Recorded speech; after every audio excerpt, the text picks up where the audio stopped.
नमस्कार सर्वांना, श्री स्वामी समर्थ. मी पल्लवी स्वागत करते तुमचं आपल्या नव्या कोऱ्या मिनी ब्लॉगमध्ये. तर आज मार्गशीर्ष महिन्यातील गुरुवार आणि दत्त जयंती एकत्र येण्याचा योग. नेहमीप्रमाणे उंबरठ्याला हळदीचं लेपन केलं. तर बऱ्याच वेळा लोक मला थेट विचारतात की तुम्ही जी ही स्वामींची सेवा करता तर तुम्हाला खरंच याने फरक पडतो का?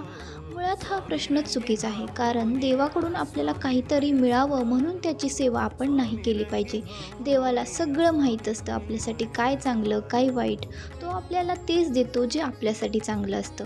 लक्षात ठेवा, कलियुगात देवाची भक्ती हीच एकमेव गोष्ट आहे जी तुम्हाला तारेल.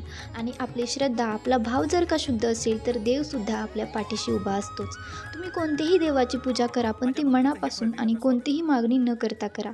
देव फक्त तुमच्या भक्तीचा भुकेला आहे, त्याला तुमच्याकडून काहीही जास्त नकोय.